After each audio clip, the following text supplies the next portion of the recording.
ठीक है, तो बेसिकली अब हम उसको कंटिन्यू कर रहे हैं जो हमने लास्ट क्लास पे रोका था। हमने जो है वो मार्केट को इंट्रोडक्शन ले लिया था, फिर हमने लास्ट क्लास में मैक्सिमम मिनिमम प्राइस जो है वो पढ़ लिया था। फिर कुछ इश्यूज की वजह से जल्दी क्लास ऑफ हो गई थी। तो अब मैक्सिमम मिनिमम प्राइस के बाद जो हमारा नेक्स्ट सेगमेंट हमने फिजिकल क्लासेस में पढ़ा था, जब हम मैक्रो पढ़ रहे थे, तो हमने जो है ना वो पढ़ा था चेंजेस इन मार्केट। और ये उसका एक फेवरेट एरिया है जो कि हर टॉपिक में आता है। ये कोई स्पेसिफिक पेपर के सवाल नहीं होते, ये हर टॉपिक में आता है। और नॉर्मली नॉर्मली जब ये पास पेपर में टेस्ट होता है ना, तो इसका एक 6 मार्क का क्वेश्चन आता है, जिसमें जो है आपकी 4 मार्क्स जो है वो डायग्राम के होते हैं, अगर आपको याद हो। 4 मार्क्स जो है वो डायग्राम के होते हैं, और 2 मार्क्स जो है वो उसको एक्सप्लेन करने के होते हैं। याद है ये चीज? और वो 4 मार्क्स डायग्राम के कैसे होते हैं वो मैं बता रहा हूँ, 2 मार्क एक्सप्लेनेशन के कैसे होते हैं वो भी मैं बता रहा हूँ। पर पहले हम बेसिक पढ़ लेते हैं कि चेंजेस इन मार्केट में था क्या। देखो, चेंजेस इन मार्केट में बेसिकली आपके 4 केसेस आते हैं। मैं फर्स्ट 2 केसेस इस पेज के ऊपर करा रहा हूँ। मेरा जो पहला केस यहाँ पर बनेगा वो ये बनेगा डिमांड के बढ़ने का। सही है। अब यहाँ पर आपको क्लियरली अब ये चीज पता है कि अगर मैं आपको कह रहा हूँ कि डिमांड बढ़ रही है, इसका मतलब मैं अदर फैक्टर की बात कर रहा हूँ, मैं नॉन प्राइस फैक्टर की बात कर रहा हूँ। और चेंजेस इन मार्केट में हमेशा एक चीज याद रखना, चेंजेस इन मार्केट में ना हम शिफ्ट्स की ही बात कर रहे होते हैं।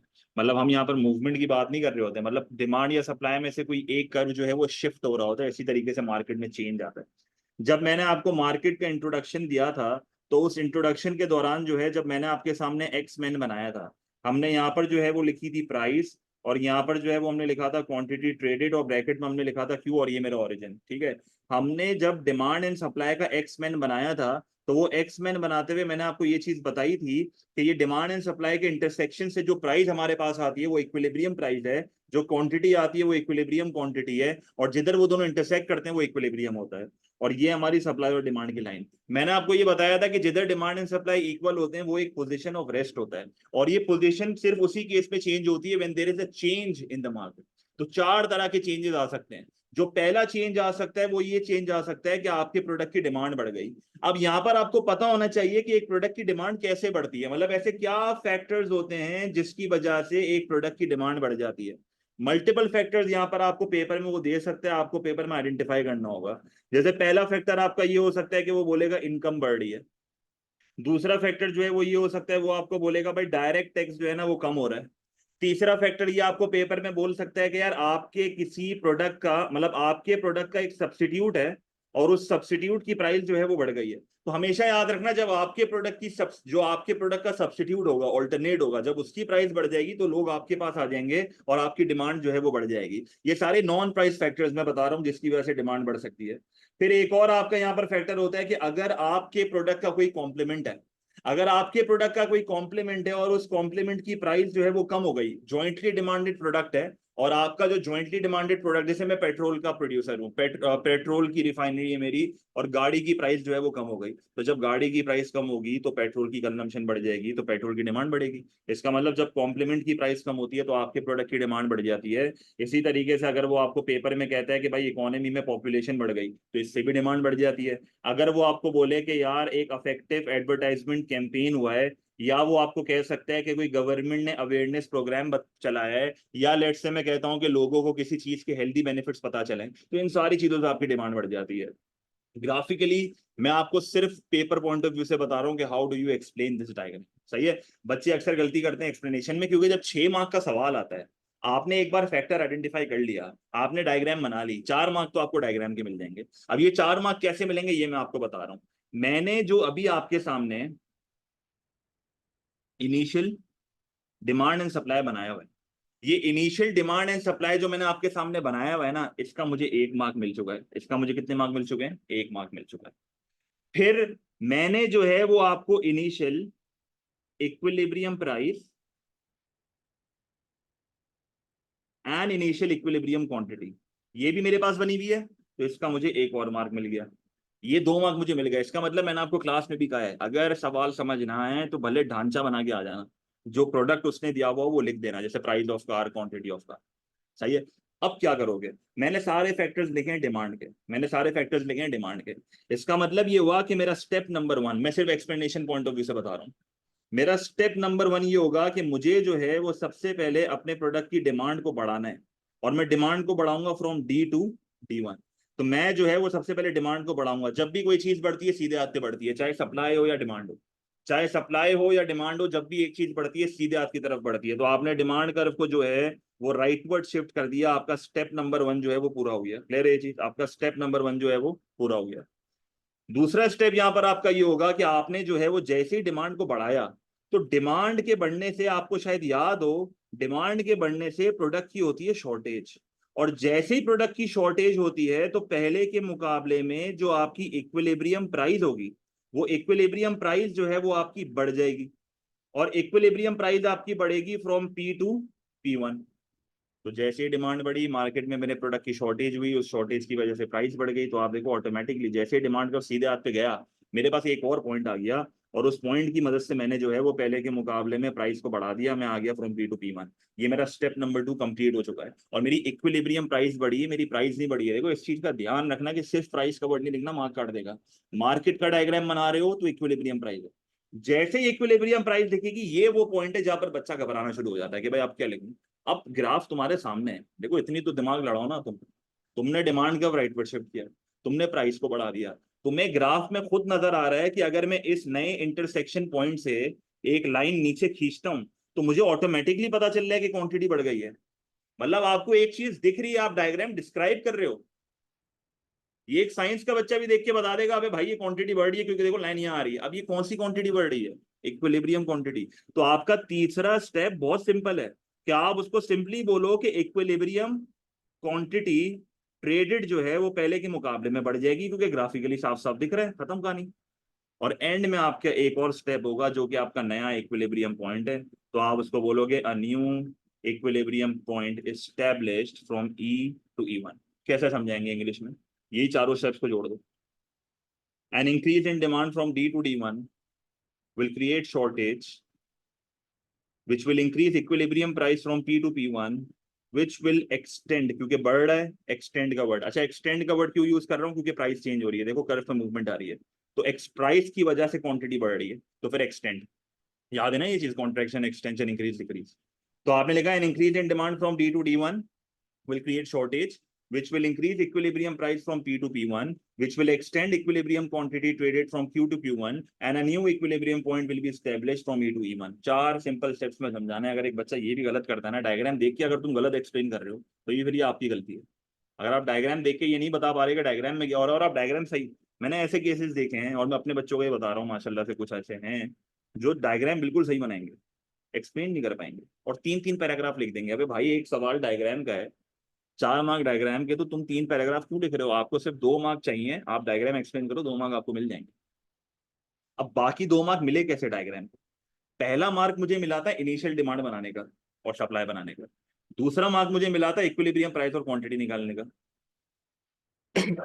तीसरा मार्क मुझे कैसे मिलेगा? Correct shift. अगर आपको फैक्टर डिमांड का दिया हुआ है, आपने डिमांड करेक्ट शिफ्ट कर दिया, आपको एक और मार्क मिल जाएगा। और आपका लास्ट मार्क होगा new equilibrium price and quantity दिखाने का एक और मार्क। तो ये टोटल 4 मार्क आपके डायग्राम के हो गए, और आपकी 2 मार्क एक्सप्लेनेशन के हो गए। गेम सारी इस सवालों में क्या होती है? फैक्टर आइडेंटिफाई करना, ये सबसे बड़ी गेम है। यही गलत हो गया तो 4 मार्क गए, सिर्फ 2 मार्क मिलेंगे अगर ढांचा सही बना लोगे तो। इसी तरीके से मेरा जो दूसरा केस यहाँ पर बनता है, भाई दूसरा केस मेरा ये होगा कि इस बार जो है मैं डिमांड को कम कर रहा हूँ। अब डिमांड को जब मैं कम कर रहा हूं, तो वही ग्राफिकल स्किल्स पे जाओ, इसी का ऑपोजिट होगा और कुछ नहीं है। आप क्या करोगे? आप सबसे पहले जो है वो वाई एक्सिस पे लिखोगे प्राइस, ब्रैकेट में आपको लिखना है पी। एक्स एक्सिस पे ना क्वांटिटी डिमांडेड आएगा ना क्वांटिटी सप्लाइड आएगा, क्वांटिटी ट्रेडेड लिखूंगा, ये आ गया ओरिजिन। फिर मैंने वापसी जो है वो डिमांड एंड सप्लाई बनाया, ये आ गया सप्लाई, ये आ गया डिमांड। एक्स पेन के थ्रू मेरे पास इक्विलिब्रियम प्राइस आ गई, इक्विलिब्रियम क्वांटिटी, ये प्राइस, ये क्वांटिटी, ये इक्विलिब्रियम। वही फैक्टर्स, सेम फैक्टर्स रिपीट होंगे। भाई इस बार क्या फैक्टर्स होंगे? इस बार फैक्टर ये होंगे कि भाई लेट्स से मैं कहता हूं कि इनकम जो है वो कम हो गई, जैसे एक बार सवाल आया है fall in income on the demand for houses. इसी तरीके से यहाँ पर जो है वो डायरेक्ट टैक्स बढ़ सकता है, सब्सटीट्यूट की प्राइस जो है वो कम होगी, कॉम्प्लीमेंट की प्राइस जो है वो बढ़ेगी, या आप कह सकते हो कि फॉर सम रीजन जो है वो एक इकोनॉमी में पॉपुलेशन जो है वो कम हो गया, या आप कह सकते हो लोगों का टेस्ट चेंज हो गया, फैशन चेंज हो गया, या आप कह सकते हो कि एक गवर्नमेंट ने एडवर्टाइजमेंट कैंपेन चलाया डीमेरिट गुड्स के ऊपर, तो फिर उनकी डिमांड कम होती है। तो आप अगर एक चीज की डिमांड करो और अवेयरनेस फैलाओ कि ये नहीं करना चाहिए, तो फिर उसकी डिमांड कम होती है। तो एडवर्टाइजमेंट से डिमांड बढ़ती भी है, एडवर्टाइजमेंट से डिमांड कम भी होती है। और नॉर्मली ये जो डिमांड कम वाली एडवर्टाइजमेंट होती है, ये अवेयरनेस प्रोग्राम्स होते हैं जहां पर आप लोगों को बताते हो कि ये चीज कंज्यूम नहीं करनी चाहिए। सही है। तो जब आप इसको ग्राफिकली बनाओगे तो आपका स्टेप नंबर 1 क्या होगा? आपका स्टेप नंबर 1 होगा, आपको डिमांड कम करके दिखानी है from D to D one. आपने डिमांड कम करके दिखा दी from D to D one. जैसे ही आपने जो है वो डिमांड कम करी उल्टे हाथ की तरफ, हमेशा याद रखना डिमांड एंड सप्लाई बढ़ते सीधे हाथ की तरफ है, कम उल्टे हाथ की तरफ होते हैं। तो आपने उल्टे हाथ की तरफ इसको कम करा। जैसे ही तुमने कम करा तो जैसे ही मार्केट में डिमांड कम होती है, मार्केट में आता है सरप्लस। और जैसे ही मार्केट में सरप्लस आएगा तो इस ग्राफ के अकॉर्डिंगली इक्विलिब्रियम प्राइस कम होगी, क्योंकि मार्केट का डायग्राम बनाया हुआ है। तो आपकी प्राइस कम हो जाएगी फ्रॉम पी टू P1। और क्लियरली देखो कि मैंने जैसे ही डिमांड ग्राफ को उल्टे हाथ पे शिफ्ट किया, मेरे पास ऑटोमेटिकली एक नई प्राइस आ चुकी है। तीसरा स्टेप मेरा यहाँ पर ये होगा कि ग्राफ में अब साफ दिख रहा है। तीसरा स्टेप ना ग्राफ में दिख रहा होता है। तीसरा स्टेप ये रहा, ग्राफ में दिख रहा है, ये रहा, क्वांटिटी कम कर दो, बस आपको पॉइंट मिला हुआ है, आप क्वांटिटी कम कर दो और आपको दिख गया ना कि क्वांटिटी कम हो रही है। तो फिर एक्सप्लेनेशन में क्या लिखोगे कि इक्विलिब्रियम क्वांटिटी ट्रेडेड जो है वो कम हो रही है from Q to Q1। Word कौन सा यूज होगा? कॉन्ट्रैक्ट का, क्योंकि प्राइस की वजह से हो रहा है। और सबसे एंड में जो आपका स्टेप होगा वो ये होगा कि आपके पास एक न्यू इक्विलिब्रियम पॉइंट जो है वो स्टेब्लिश हो जाएगा फ्रॉम E टू E1, जो कि आपका ये रहा। अब इंग्लिश में कैसे समझाएंगे? यहाँ पर हमारी इंग्लिश की फिर तकाजा आ जाता है, कैसे समझाओगे? A fall in demand from D to D1 will create surplus, leading to a fall in equilibrium price from P to P1, which will contract equilibrium quantity from Q to Q1, and a new equilibrium point will be established from point E to point E। 4 steps में चारों को मिला दो, आपकी explanation हो गई। Clear है? नहीं, आपकी सप्लाई कर्व में मूवमेंट आ रही है तो इसकी वजह से क्वांटिटी कम हो रही है। पर वही बात है, मूवमेंट आ रही है तो फिर एक कॉन्ट्रैक्ट एक्सटेंड का वर्ड यूज होता है, पर है क्वांटिटी ट्रेडेड ही, क्योंकि डिमांड एंड सप्लाई के इंटरसेक्शन से हो रहा है जो भी हो रहा है। सही है। तो बस ये कंफ्यूज नहीं होना छोटी छोटी चीजों में। इसी तरीके से फिर आपका तीसरा केस यहाँ पर आ सकता है सप्लाई के बढ़ने का। अब सप्लाई की जब हम बात करते हैं तो वही बात है, जिस तरीके से डिमांड बढ़ा है उसी तरीके से सप्लाई बढ़ेंगे। सबसे पहले एक्समेन बनाएंगे। यहाँ पर सबसे पहले लिखेंगे प्राइस, ब्रैकेट में लिखेंगे पी, फिर जो है वो यहाँ पर आपने लिखना है क्वांटिटी ट्रेडेड, फिर आपने ब्रैकेट में लिखना है क्यू। ये आ गया ओरिजिन। सबसे पहले डिमांड एंड सप्लाई, एक्समेन बना दिया। यहाँ पर लिखा सप्लाई, यहाँ पर लिखा डिमांड, इंटरसेक्शन से इक्विलिब्रियम प्राइस, इक्विलिब्रियम क्वांटिटी, ये आ गया पी, ये आ गया क्यू, ये आ गया। अब क्या फैक्टर्स होते हैं जो सप्लाई को बढ़ाते हैं? नॉन प्राइस फैक्टर की बात हो रही है।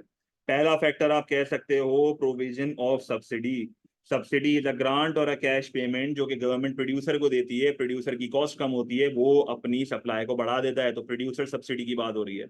इसी तरीके से हो सकता है कि जो टैक्स प्रोड्यूसर्स पे लगता है, indirect tax goods and services पे लगता है, अगर आपने ये कम कर दिया तो प्रोड्यूसर की जो है वो कॉस्ट कम होगी, वो पहले के मुकाबले में जो है वो सप्लाई बढ़ा देगा। इसका मतलब यहाँ पर जो है वो बात हो रही है रिमूवल ऑफ इनडायरेक्ट टैक्स। इसको सही से लिख लेते हैं। आप यहाँ पर लिखोगे रिमूवल ऑफ इनडायरेक्ट टैक्स। अच्छा, इनडायरेक्ट टैक्स रिमूव भी हो सकता है, इनडायरेक्ट टैक्स कट भी हो सकता है। इसी तरीके से एक और फैक्टर आप ये लिख सकते हो कि यार अच्छे मौसम होने की वजह से यील्ड अच्छी हुई है, हार्वेस्टिंग अच्छी हुई है, जिसकी वजह से सप्लाई बढ़ गई।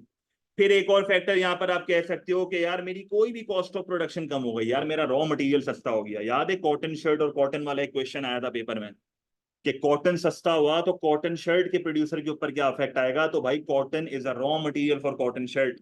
तो अगर आपका रॉ मटेरियल सस्ता हुआ तो कॉस्ट ऑफ प्रोडक्शन कम होगी, वर्कर की वेजेस कम हुई तो कॉस्ट ऑफ प्रोडक्शन कम होगी, रेंट कम हुआ तो कॉस्ट ऑफ प्रोडक्शन कम होगी, इंटरेस्ट कम हुआ तो कॉस्ट ऑफ प्रोडक्शन कम होगी। ये सारी चीजों की वजह से जो है वो एक प्रोड्यूसर पहले के मुकाबले में अपनी सप्लाई को जो है वो बढ़ा देता है। तो यहाँ पर आप कॉस्ट ऑफ प्रोडक्शन में क्या क्या लिख सकते हो? आप यहाँ पर लिख सकते हो रॉ मटेरियल की कॉस्ट, आप यहाँ पर लिख सकते हो वेजेस, आप यहाँ पर लिख सकते हो इंटरेस्ट, आप यहाँ पर लिख सकते हो आपकी रेंटल पेमेंट्स, और भी बहुत कॉस्ट ऑफ प्रोडक्शन होती है। इसी तरीके से आप ये भी कह सकते हो कि भाई टेक्नोलॉजिकल एडवांसमेंट हुई है और उस टेक्नोलॉजिकल एडवांसमेंट की वजह से जो है वो मेरी सप्लाई बढ़ रही। सही है। बराबर उसी में ही आ गया कॉस्ट में। सही है। जब भी कोई चीज को बढ़ाते हैं तो सीधे हाथ की तरफ बढ़ाते हैं, चाहे डिमांड हो या सप्लाई हो। अगर मुझे सप्लाई को बढ़ाना है, सीधे हाथ की तरफ बढ़ाऊंगा तो सीधे हाथ की तरफ शिफ्ट करूंगा। सीधे हाथ की सिर्फ तरफ शिफ्ट करूंगा तो ये देखो सप्लाई सीधे हाथ पे आ गया। ये मेरा था स्टेप नंबर 1। इस स्टेप नंबर 1 में मैंने सप्लाई को बढ़ाया फ्रॉम S टू S1। जैसे ही सप्लाई बढ़ेगी और डिमांड अपनी जगह पे होगी तो मार्केट में होगा सरप्लस। और क्योंकि मार्केट का डायग्राम बना रहा हूं तो पहले के मुकाबले में जो इक्विलिब्रियम प्राइस है वो कम हो जानी चाहिए from P to P1, this is my step number 2। और देखो क्लियरली मेरे पास एक पॉइंट आया हुआ है जिसको यूज करके मैं बड़ी आसानी से प्राइस को जो है वो कम करके दिखा सकता हूँ P2P1। अब बाकी चीज मेरे को ग्राफ में नजर आ रही है कि मुझे क्लियरली यहां नजर आ रहा है कि मेरी क्वांटिटी जो है वो बढ़ रही है। तो मैं तीसरे स्टेप पे क्या लिखूंगा कि भाई मेरी इक्विलिब्रियम क्वांटिटी जो है वो एक्सटेंड हो रही है, क्योंकि मुझे ग्राफ में ये चीज नजर आ रही है। तो मेरी इक्विलिब्रियम क्वांटिटी ट्रेडेड जो है वो बढ़ गई। और सबसे लास्ट स्टेप मेरा ये होगा कि मेरे पास एक न्यू इक्विलिब्रियम पॉइंट स्टेब्लिश हो जाएगा from E to E1, and this is my last step. An increase in supply from S to S1 will create surplus, leading to a fall in equilibrium price from P to P1, which will extend equilibrium quantity traded from Q to Q1, and a new equilibrium point will be established from E to E1. चार steps में diagram समझानी है, game अभी भी वही है, factor identify करना है। ये गलत आइडेंटिफाई हुआ सिर्फ 2 मार्क मिलेंगे, क्योंकि सिर्फ ढांचा बना के आओगे। तो फैक्टर पक्की होनी चाहिए। लास्ट केस, इस बार जो है मैं पहले के मुकाबले में सप्लाई को कम कर रहा हूं। अगर मैं सप्लाई को कम कर रहा हूं तो मेरा पहला स्टेप कभी भी चेंज नहीं होता। मैं जो है वो सबसे पहले यहाँ पर लिखूंगा प्राइस, ब्रैकेट में लिखूंगा पी। फिर जो है वो मैंने यहाँ पर लिखा क्वांटिटी ट्रेडेड, मैंने जो है वो ब्रैकेट में लिखा क्यू, या आ गया ओरिजिन। मैंने जो है वो डिमांड एंड सप्लाई बनाया, इन दोनों के इंटरसेक्शन से मेरे पास एक प्राइस एक क्वांटिटी आ गई। जब मेरे ये सारे स्टेप्स खत्म हो गए तो अब हम फैक्टर के ऊपर बात करेंगे। भाई आप बताओ ऐसे कौन से फैक्टर्स हैं जिसकी वजह से एक प्रोडक्ट की सप्लाई जो है वो कम हो सकती है। भाई यहाँ पर आप कौन कौन से फैक्टर लिखोगे, वर्ड्स का गेम है यहाँ पे। अगर सब्सिडी प्रोवाइड की जा रही थी, प्रोविजन हो रहा था सब्सिडी का, तो सब्सिडी रिमूव भी तो हो सकती है। तो रिमूवल ऑफ सब्सिडी, जब सब्सिडी रिमूव होगी तो प्रोड्यूसर की कॉस्ट बढ़ेगी, कॉस्ट बढ़ेगी तो सप्लाई कम होगी। इम्पोजिशन, इम्पोजिशन का मतलब क्या होता है, लगाना, impose. Imposition of indirect tax, tax लगाओगे इनडायरेक्ट, तो इससे क्या होगा, इससे जो है वो आपकी बेसिकली कॉस्ट बढ़ेगी, सप्लाई कम होगी। बैड वेदर, भाई मौसम खराब हो गया, कोई नेचुरल डिजास्टर हो गया, या आप कह सकते हो कि फॉर एग्जांपल जो है वो कोई फ्लड्स वगैरह आ गए, स्टॉर्म वगैरह आ गया, जिसकी वजह से आपकी हार्वेस्टिंग खराब हुई, यील्ड अच्छी नहीं हो रही, तो जिसकी वजह से आपकी सप्लाई कम हो गई, कॉस्ट ऑफ प्रोडक्शन बढ़ गई। या आप कह सकते हो कि मेरे ख्याल में यही फैक्टर है, और कोई फैक्टर याद आ रहा है सप्लाई कम का? अगर कोई फैक्टर याद आ रहा है तो लिख दो। पर जैसे ही मैं सप्लाई को कम करूंगा तो उल्टे हाथ पे लेके जाऊंगा, तो आप इसको उल्टे हाथ पे लेके जाओ, क्योंकि जब भी कोई चीज कम करते हैं, चाहे डिमांड हो या सप्लाई हो, उल्टे हाथ की तरफ जाता है। तो मेरा स्टेप नंबर 1 यहाँ पर क्या होगा कि मैं जो है वो सप्लाई कम कर दूंगा फ्रॉम S to S1। मेरा दूसरा यहाँ पर स्टेप होगा कि जैसे ही सप्लाई कम होगी तो मार्केट में जो है वो क्या होगा, शॉर्टेज होगी। और जैसे ही मार्केट में शॉर्टेज होगी, क्योंकि मार्केट का ग्राफ बना रहा हूं, तो पहले के मुकाबले में जो है वो इक्विलिब्रियम प्राइस आपकी बढ़ जाएगी फ्रॉम P to P1। आपका जो है वो यहाँ पर देखो ऑटोमेटिकली एक नया पॉइंट मुझे मिला हुआ है, जिसकी मदद से जो है वो मैंने इक्विलिब्रियम प्राइस को बढ़ा दिया। फिर मुझे साफ साफ दिख रहा है कि मेरी क्वांटिटी जो है वो कम हो रही है। अब अगर मुझे ये चीज नजर आ गई कि मेरी क्वांटिटी कम हो रही है, तो मैं यहाँ पर लिखूंगा तीसरे स्टेप में कि भाई मेरी इक्विलिब्रियम क्वांटिटी ट्रेडेड जो है, मेरी इक्विलिब्रियम क्वांटिटी ट्रेडेड जो है वो पहले के मुकाबले में कम हो रही है फ्रॉम Q to Q1। और लास्ट स्टेप मेरे पास होगा कि मेरे पास एक न्यू इक्विलिब्रियम पॉइंट जो है वो स्टैब्लिश हो जाएगा फ्रॉम E to E1। तो ये मेरे पास आ गया। कैसे समझाऊंगा, a fall in supply from S to S1 will create shortage leading to an increase in equilibrium price from P to P1, which will contract equilibrium quantity from Q to Q1, and a new equilibrium point will be achieved from E to Q। तो ये आपके changes in market. Clear है यहाँ तक?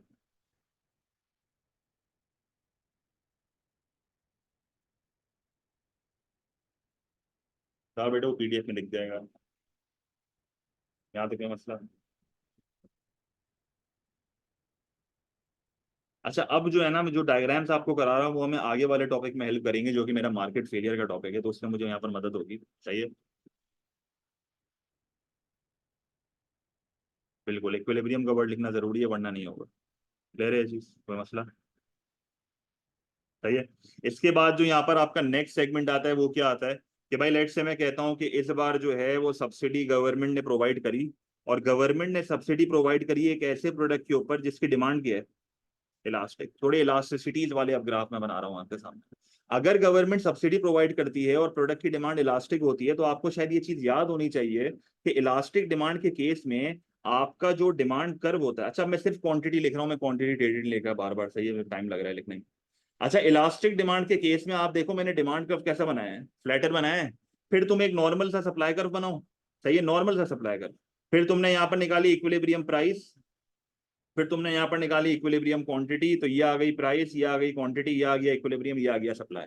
अब elastic demand वाले case में जब तुम सब्सिडी प्रोवाइड करते हो तो तुम्हारा सप्लाई कर्व जो है वो सीधे हाथ की तरफ जाएगा, और तुम देखो क्योंकि डिमांड इलास्टिक है तो सरप्लस होने की वजह से प्राइस तो कम हो रही है, पर प्राइस बहुत कम से गिर रही है, और आपकी क्वांटिटी जो है वो बहुत ज्यादा से बढ़ रही है। इसका मतलब क्लियरली मुझे यहाँ पता चल गया कि प्रोडक्ट की डिमांड इलास्टिक है, क्योंकि सब्सिडी जब प्रोवाइड करी तो प्राइस कम से गिर रही है और आपकी जो क्वांटिटी है वो ज्यादा से बढ़ रही है। ये नॉर्मली कब किया जाता है? ये नॉर्मली गवर्नमेंट तब करती है जब गवर्नमेंट को ऑब्जेक्टिव होता है to increase the consumption. Government हमेशा जब उसको कंजम्पशन बढ़ानी होती है तो वो ऐसे प्रोडक्ट्स के ऊपर सब्सिडी देती है जिनकी डिमांड इलास्टिक हो, और ऐसे सिनेरियो में क्लियरली नजर आ रहा है कि प्राइस का बहुत छोटा सा चेंज है। इसका मतलब ये हुआ कि जब सब्सिडी दी जाती है एक प्रोड्यूसर को और एक प्रोडक्ट की डिमांड इलास्टिक होती है, तो हमेशा एक चीज याद रखना कि उसका जो बेनिफिट होगा प्रोड्यूसर का वो ज्यादा होगा, और कंज्यूमर का बेनिफिट जो है वो पहले के मुकाबले में कम होगा। ये चीज हम थियोरेटिकली देख चुके हैं, अब मैं ग्राफिकली थोड़ा बता रहा हूँ। इसी तरीके से अगर मैं आपको ये कहता हूं कि भाई एक ऐसा प्रोडक्ट है जिसकी डिमांड इन इलास्टिक है और गवर्नमेंट ने सब्सिडी प्रोवाइड कर दी उस प्रोड्यूसर को जिसकी डिमांड इन इलास्टिक है, तो यहां पर सबसे पहले दिमाग में यही आता है कि एक प्रोड्यूसर जिसकी डिमांड इन इलास्टिक है उसको गवर्नमेंट के पैसों की क्या जरूरत है। तो यहां पर बात होती है ऑब्जेक्टिव की। आपने वापस यहाँ पर प्राइस लिखा, आपने वापस यहाँ पर क्वांटिटी लिखी, ये आपका आ गया ओरिजिन। आपने एक डिमांड कर्व बनाया जो कि इन इलास्टिक होगा क्योंकि स्टीपर वाला केस है ये।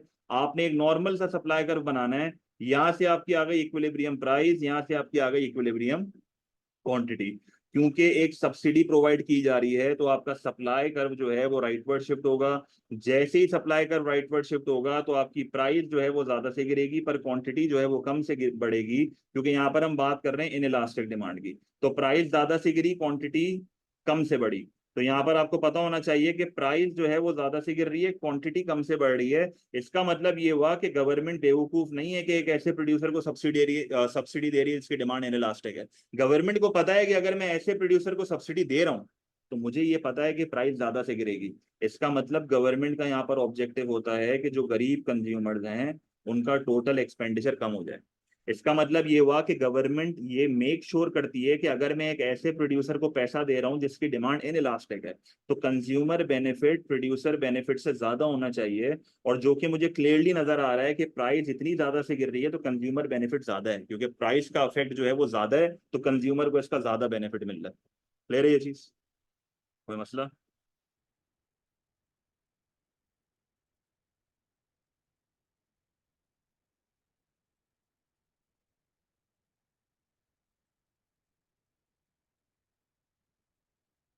अच्छा, इसी तरीके से फिर आपके इनडायरेक्ट टैक्स के केसेस आते हैं।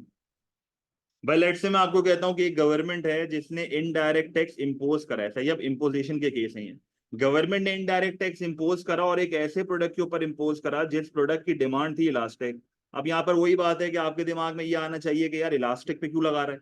तो यहाँ पर आप सबसे पहले लिखोगे प्राइस, ब्रैकेट पे लिखोगे पी, फिर यहाँ पर आप लिखोगे क्वांटिटी, या आपका आ गया ओरिजिन। आपने एक इलास्टिक डिमांड कर्व बनाया, फिर आपने जो है वो एक सप्लाई कर्व बनाया, ये आपके आ गए इक्विलिब्रियम प्राइस, इक्विलिब्रियम क्वांटिटी, ये आपका आ गया इक्विलिब्रियम जैसे सप्लाई।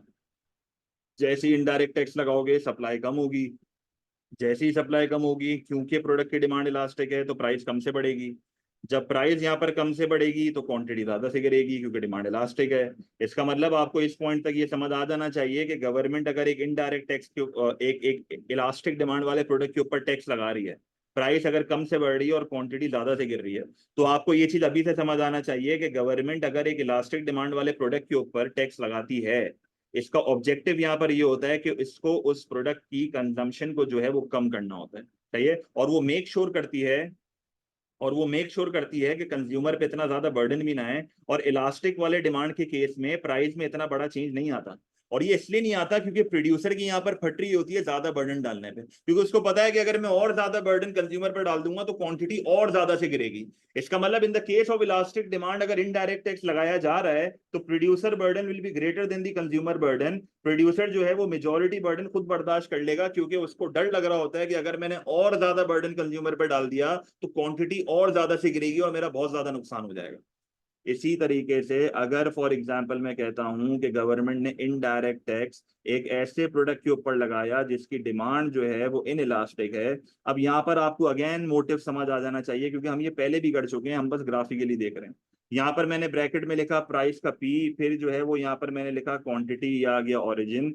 इस बार मेरा डिमांड कर्व जो है वो यहाँ पर स्टीपर बनेगा। एक ओरिजिनल सप्लाई कर्व मैंने बनाया, ये आ गई इक्विलिब्रियम प्राइस, फिर आ गया इक्विलिब्रियम क्वांटिटी।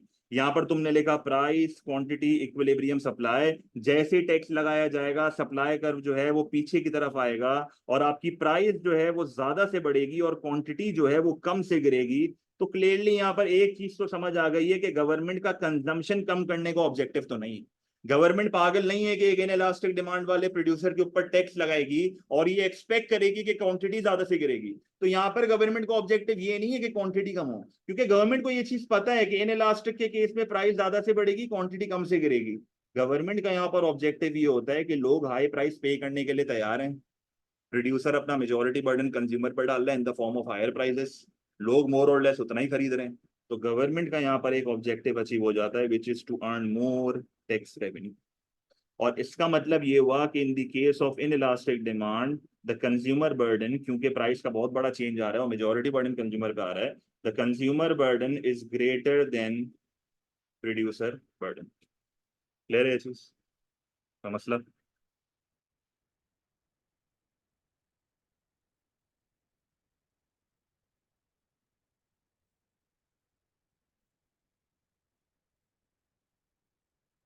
सही है।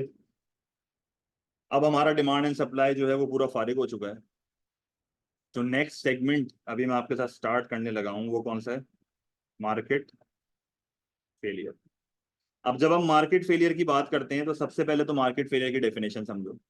मैं यहाँ पर पहले लिख लेता हूँ। इट अकर्स, आपको याद होनी चाहिए, it occurs when freely functioning markets fails to allocate resources from societies point of view. Market failure क्या होता है? जब आपकी फ्रीली फंक्शनिंग मार्केट सोसाइटी के पॉइंट ऑफ व्यू से जो है, आपकी फ्रीली फंक्शनिंग मार्केट जो है वो सोसाइटी के पॉइंट ऑफ व्यू से काम नहीं करती। तो सबसे पहले तो इसको ना बिल्कुल स्टेप बाय स्टेप ब्रेक करते हैं टॉपिक पे। देखो, जब मैं मार्केट की बात करता हूँ ना, तो सबसे पहले मार्केट का वर्ड देख के दिमाग में क्या क्या आ रहा है? देखो, जब हम मार्केट की बात करते हैं तो सबसे पहले इस चीज को समझो कि मार्केट में दो तरह की पार्टीज आपको मिलेंगी, एक आपको मिलेगा कंज्यूमर और एक आपको मिलेगा प्रोड्यूसर। मसला सारा ये होता है मार्केट में कि मार्केट में कंज्यूमर जो है वो डिमांड करता है और प्रोड्यूसर जो है वो सप्लाई करता है। इसका मतलब सारी चीजें डिमांड एंड सप्लाई के बेसिस पे चल रही होती हैं, और यहाँ पर एक बंदे को इग्नोर कर दिया जाता है जो कि कंजम्पशन प्रोडक्शन कर ही नहीं रहा होता, जो थर्ड पार्टी होती है। यहाँ पर सोसाइटी को इग्नोर कर दिया जाता है। यहाँ पर कंज्यूमर्स एंड प्रोड्यूसर्स जो हैं वो अपने सेल्फ इंटरेस्ट के लिए काम कर रहे होते हैं। सेल्फ इंटरेस्ट का मतलब क्या है कि भाई, कंज्यूमर अपना प्राइवेट कॉस्ट प्राइवेट बेनिफिट देखेगा, प्रोड्यूसर अपना प्राइवेट कॉस्ट प्राइवेट बेनिफिट देखेगा। ये लोग थर्ड पार्टी पे जो अफेक्ट आ रहा है, सोसाइटी पे जो अफेक्ट आ रहा है, उनसे उसको घंटा फर्क नहीं पड़ता। इसका मतलब ये सेल्फिश होते हैं। और ये मार्केट को फेल किस तरह कर रहे हैं? भाई, फेल ये इस तरह कर रहे हैं कि it occurs when freely functioning market. Freely functioning market कौन सी? जहां पर सेल्फ इंटरेस्ट होता है। फ्रीली फंक्शनिंग मार्केट कौन सी? जहां पर डिमांड बढ़े डिमांड गिरे, सप्लाई बढ़े सप्लाई गिरे, कोई रोक टोक नहीं है। इसका मतलब क्या हुआ? There is minimum to no government intervention. Government intervention का मतलब क्या होता है? जब गवर्नमेंट इंटरवीन करती है on the working of price mechanism. जब गवर्नमेंट उंगली करती है प्राइवेट सेक्टर के साथ, कैसे करती है? सब्सिडी लगा के। सब्सिडी इंटरवेंशन है, इनडायरेक्ट टैक्स इंटरवेंशन है, मैक्सिमम प्राइस इंटरवेंशन है, मिनिमम प्राइस इंटरवेंशन है, एडवर्टीजमेंट इंटरवेंशन है। आगे मार्केट फेलियर में और पॉलिसीज पढ़ेंगे, वो भी इंटरवेंशन है। इसका मतलब फ्रीली फंक्शनिंग मार्केट में कुछ भी ऐसा नहीं होता। इसका मतलब it occurs when freely functioning market fails to allocate resources. Allocate resources का मतलब समझते हो? एलोकेट रिसोर्सेज का मतलब होता है रिसोर्सेज को लगाना। अगर आज मुझे एक स्कूल खोलना है तो मैं सबसे पहले वहां पर रिसोर्स लगाऊंगा, लेबर लैंड कैपिटल एंटरप्राइज। तो मार्केट क्या करती है? रिसोर्स तो लगाती है, रिसोर्स एलोकेट तो करती है, पर जिन जगहों पे करती है ना, वहां पर होना नहीं चाहिए था। इसका मतलब दो गलतियां होती हैं मार्केट में। पहली गलती जो आपकी मार्केट में होती है वो होती है अंडर एलोकेशन। अंडर एलोकेशन का मतलब होता है कि कुछ चीजें ऐसी होती हैं जहां पर ये लोग जरूरत से कम रिसोर्सेज लगाते हैं due to lack of information. और वो कौन सी चीजें होती हैं? उन चीजों को बोला जाता है मेरिट गुड्स, जो बेनिफिशियल गुड्स होते हैं, जैसे एजुकेशन, हेल्थ केयर। और कुछ जगहों पे जरूरत से ज्यादा रिसोर्सेज लगा देती है जहां पर जरूरत ही नहीं होती। जरूरत से ज्यादा रिसोर्सेज कहाँ लगा रही है? डीमेरिट गुड्स के ऊपर। डीमेरिट गुड्स में भी लैक ऑफ इन्फॉर्मेशन का मसला है। देखो, प्रोड्यूसर पागल नहीं है, कंज्यूमर मांगता है तो प्रोड्यूसर देता है। कंज्यूमर को इन्फॉर्मेशन फेलियर है, कंज्यूमर को ट्रू कॉस्ट या ट्रू बेनिफिट नहीं पता किसी भी चीज का। हमें एजुकेशन हेल्थ केयर के फायदे नहीं पता तो हम उसकी डिमांड कम करते हैं। प्रोड्यूसर पैसा कमाने बैठा हुआ है, आप नहीं मांगोगे वो देगा भी नहीं, उसको नहीं फर्क पड़ता, उसको पैसा कमाना है। आप खराब चीज की डिमांड ज्यादा करोगे क्योंकि लैक ऑफ इन्फॉर्मेशन है, कूल दिखने के लिए सिगरेट पियेंगे, पॉट पियेंगे, हर वो चीज करेंगे जो कि हार्मफुल है। सही है। यूएस में मसला है, लोग अनहेल्दी फूड बहुत खाते हैं। सही है। तो जितना ज्यादा लोग डिमांड करेंगे उतनी ज्यादा केएफसी की चेन्स खुलेंगी, मैकडोनल्ड की चेन्स खुलेंगी, उतना ज्यादा आपके फास्ट फूड रेस्टोरेंट्स खुलेंगे। आप जो हार्मफुल चीज मांगोगे, प्रोड्यूसर ये नहीं देखेगा वो हार्मफुल है, प्रोड्यूसर देखेगा ज्यादा पैसा कमाना है। इसका मतलब अगर किसी हार्मफुल चीज की भी डिमांड बढ़ती है तो प्रोड्यूसर प्रोवाइड कर देगा, किसी अच्छी चीज की डिमांड कम होती है तो प्रोड्यूसर मार्केट से निकाल देगा। अब जाहिर सी बात है उन्हीं बेसिस पे रिसोर्सेज एलोकेट हो रही हैं। इसका मतलब लोग जो हैं वो कम डिमांड कर रहे हैं मेरिट गुड्स की, तो अंडर एलोकेशन हो रही है, जरूरत से कम रिसोर्स लग रही है। और लोग जो हैं वो ज्यादा डिमांड कर रहे हैं डीमेरिट गुड की, तो ओवर एलोकेशन हो रही है, जरूरत से ज्यादा रिसोर्स लग रहे हैं। इसका मतलब क्या हुआ कि the miss allocation of resources बोलते हैं इसको। इसको तुम मिस एलोकेशन भी बोल सकते हो, इसको तुम इनएफिशिएंट एलोकेशन भी बोल सकते हो। सही है। मिस एलोकेशन, इनएफिशिएंट एलोकेशन कह दो या कुछ भी कह दो, अगर सोसाइटी के पॉइंट ऑफ व्यू से लिमिटेड रिसोर्सेज इस्तेमाल नहीं हो रही ना, समझ जाओ मार्केट में क्या हो गई है, फेल हो गई है। तो प्योरली एलोकेशन के बेसिस पे मार्केट फेल होती है, सिर्फ एलोकेशन की बात करोगे पेपर में। क्लियर है ये चीज? फिर आपको टर्मिनोलॉजी सिखाई थी जिस पे बहुत सवाल करे थे हम। पहली टर्मिनोलॉजी जो मैंने आपको सिखाई थी वो सिखाई थी सोशल कॉस्ट, याद है? पहले लिख लेता हूं सोशल कॉस्ट थी क्या। Social cost is the total cost to the society, total cost to the society. इसका मतलब क्या हुआ कि total cost to the society. अब बच्चा ना सबसे पहले ये पूछता है सोसाइटी क्या है। सोसाइटी वो जगह होती है जहां पर तीन पार्टीज होती हैं। सबसे पहली पार्टी आपकी होती है कंज्यूमर, जिसका काम होता है कंजम्पशन करना। दूसरी पार्टी आपकी होती है प्रोड्यूसर, जिसका काम है प्रोडक्शन करना।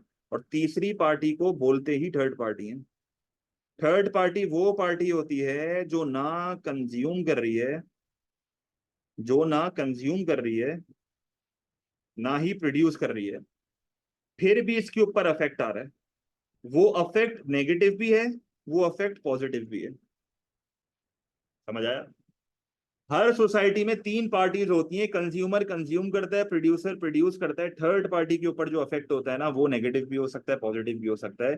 थर्ड पार्टी की डेफिनेशन एक बार आईजीसीएसई के पेपर में आई थी, define third party. Define third party.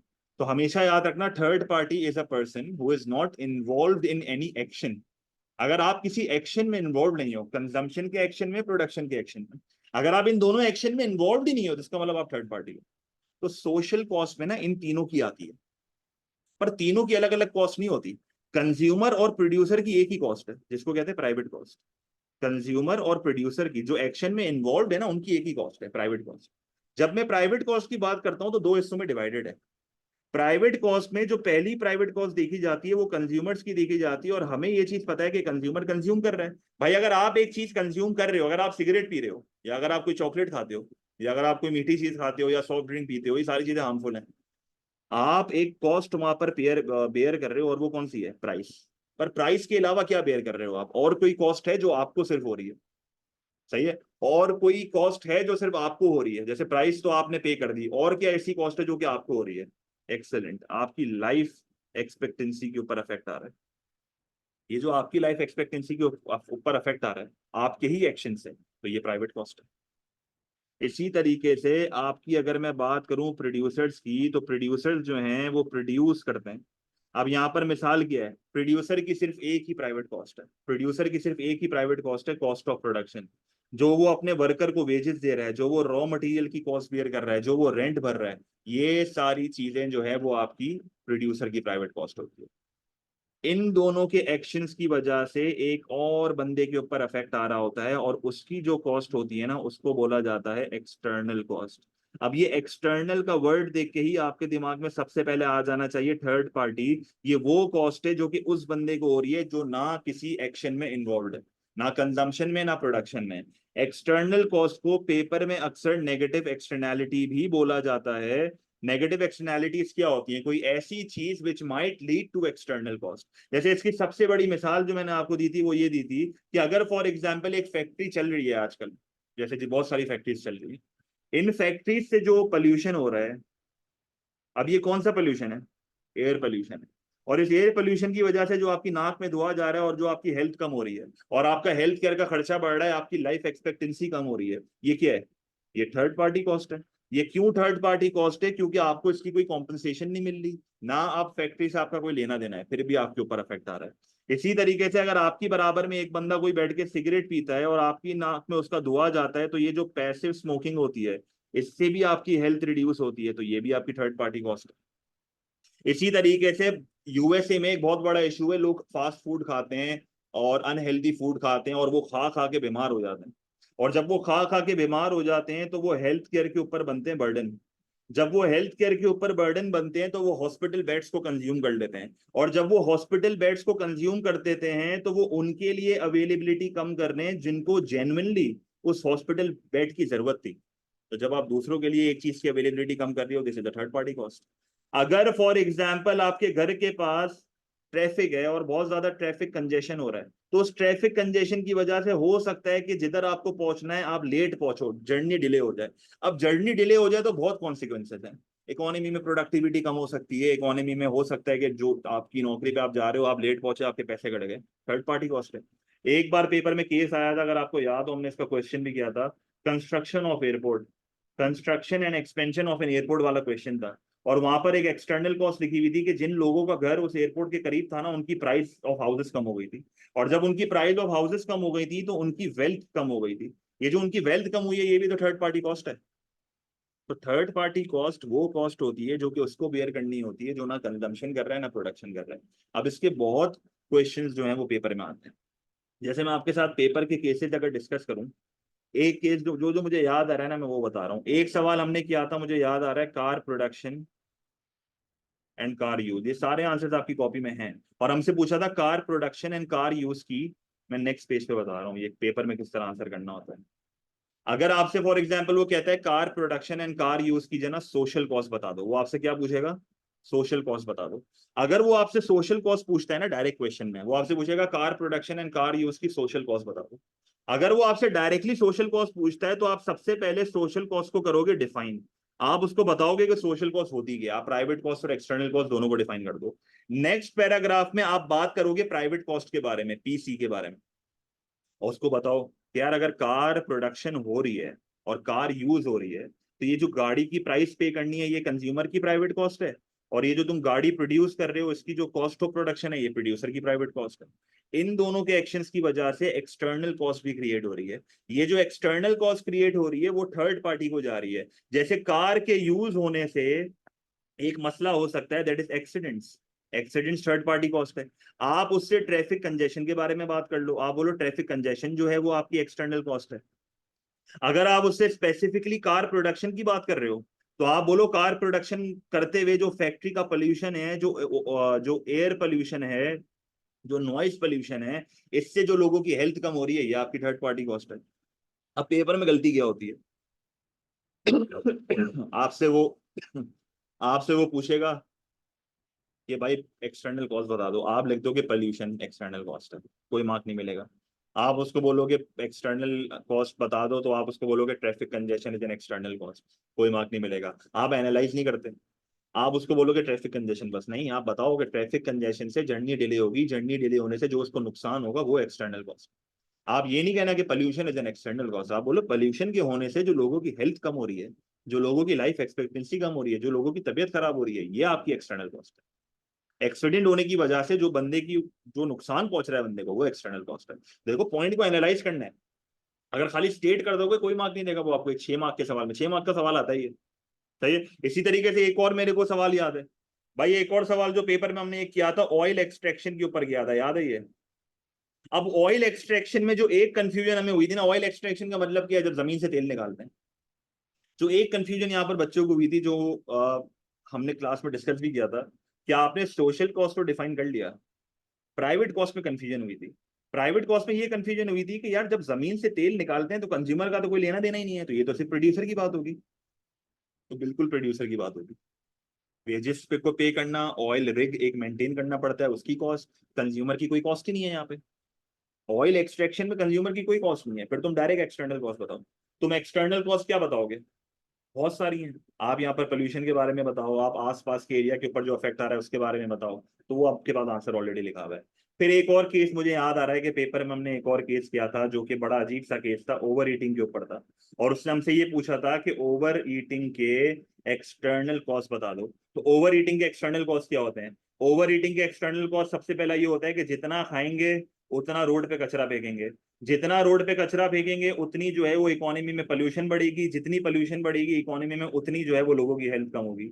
ये आपकी पहली हो गई।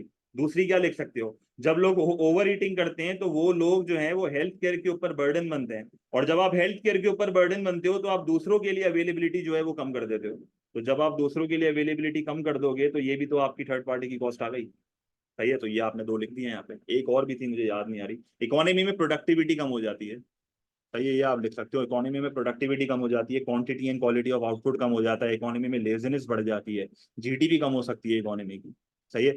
उसके अलावा एक और केस जो मुझे आप आया था वो एक्सपेंशन ऑफ एयरपोर्ट है, जो कि मैंने आपको पीछे ही बता दिया जिधर उसने ये चीज पूछी थी। फिर इसी तरीके से आपकी एक दूसरी टर्मिनोलॉजी होती है जो कि आपको अगेन पता होनी चाहिए। वो आपकी कौन सी होती है? भाई वो आपकी होती है सोशल बेनिफिट। अब जब मैं यहाँ पर बात करता हूँ सोशल बेनिफिट की, तो सोशल बेनिफिट का आपका जो शॉर्ट फॉर्म है वो एसबी होता है।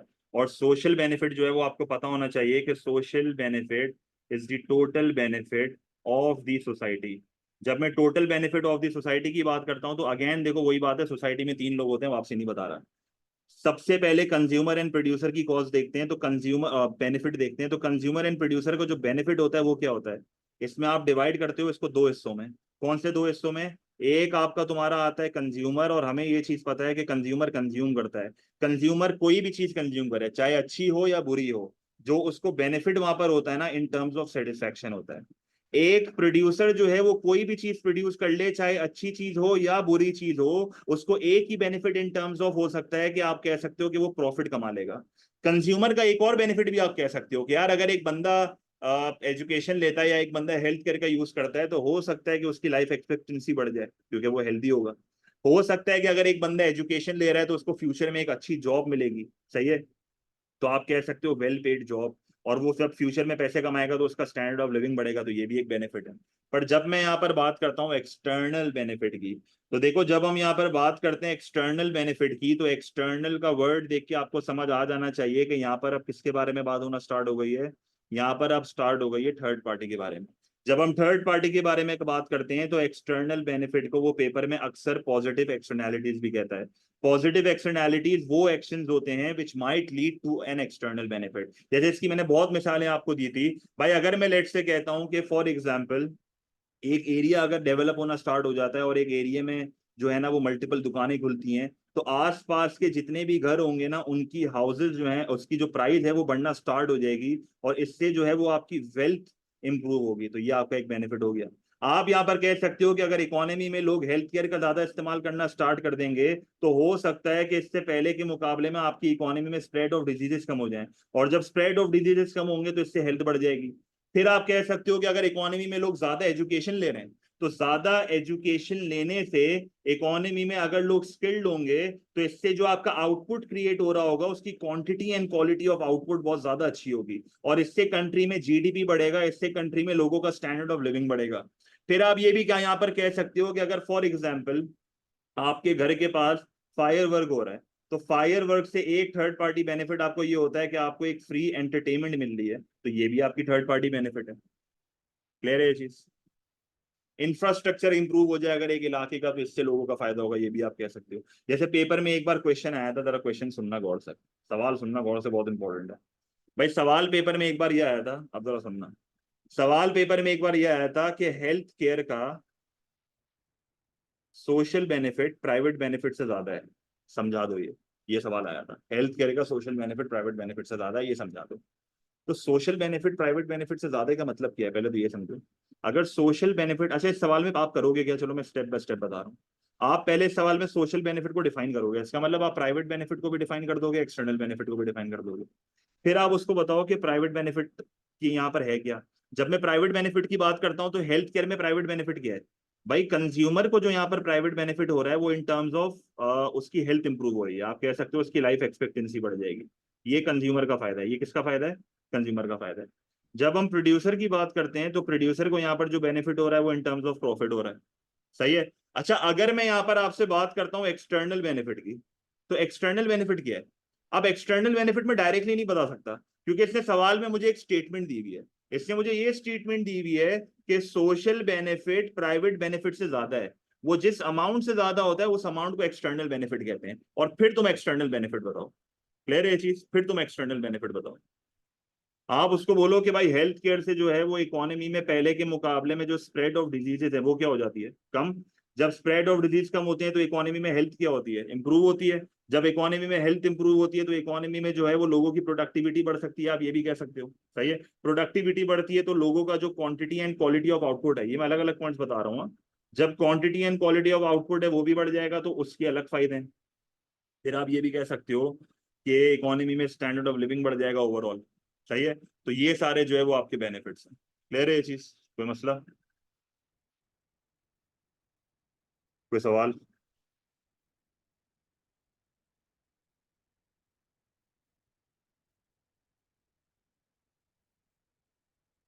ठीक है। अब एक हमने जो अभी जब डिस्कस किया मार्केट फेलियर में वो क्या करा, मैंने आपको सबसे पहले आज मार्केट फेलियर की डेफिनेशन बताई है और हमने ये दो टर्मिनोलॉजीज क्लियर क्लियर कही है, बहुत इंपॉर्टेंट, इसके सवाल बहुत आते हैं। Social cost is equal to private cost plus external cost, social benefit is equal to private benefit plus external benefit. इसके भरपूर पेपर में सवाल आते हैं, चाहे वो 4 मार्क का सवाल हो, 6 मार्क का सवाल हो, 8 मार्क का सवाल हो, बहुत सवाल आते हैं इसके। सही है। और 2 मार्क के सवाल में भी बहुत चीजें वो पूछता है, सोशल बेनिफिट की डेफिनेशन, इन सारी चीजों की डेफिनेशन आपसे वो पूछ लेगा। क्लियर है ये चीज। तो आज मैं इधर तक ही सेशन एंड कर रहा हूँ। नेक्स्ट क्लास में हम जो है वो कॉजेज ऑफ मार्केट फेलियर की बात करेंगे और पॉलिसीज की बात करेंगे और बेसिक इकोनॉमिक्स को टच करेंगे थोड़ा।